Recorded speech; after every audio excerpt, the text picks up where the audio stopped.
Bir zamanlar İmadəddin Nəsimini bu şeirinə görə onu Allahsız damğasıyla Allaha qarşı çıxmış kimi təqdim edirdilər. Amma zaman keçir ki, adam irfani nöqteyi nəzərdən Allaha olan o yüksək mərifətini dilə gətirib, mərifətini. Elə bir bənd deyəcəm, bir beyt.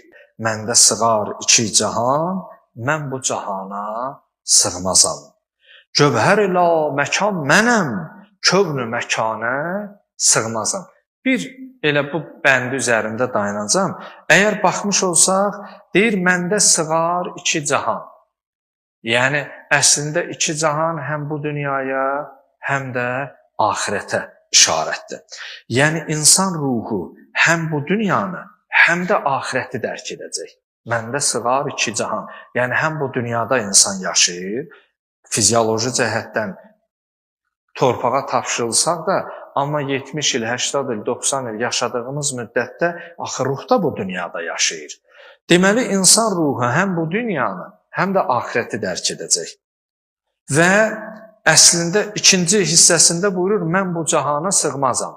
Yəni, bədən olaraq, fizikal olaraq, mən bu cahana sığmazam. Yəni, dünya əslində insana dar gəlir. Görürsən, insan bir yerə gəlir, çatır, haradasa hiss eləyir ki, mən bu yerə aid deyiləm, mən bura üçün xəlq olmamışam.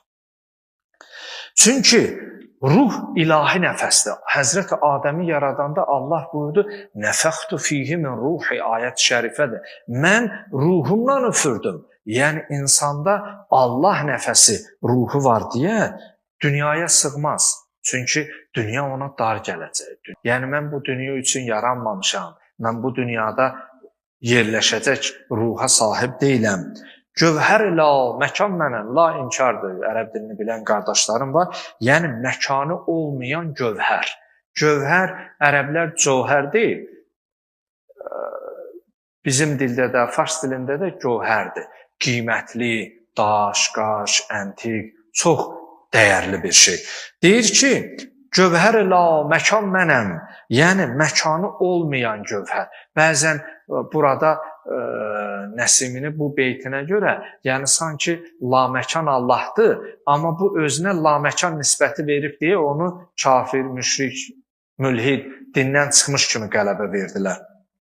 Amma gövhər ilə məkan mənəm, yəni insan ruhu zaman məkan tanımır. Çünki ruh mücərrəd varlıqdır. Onun zaman məkan məhdudiyyəti yoxdur. Gövhər ilə məkan mənəm, yəni mənim ruhum nə zamana, nə məkana sığmaz bir varlıqdır.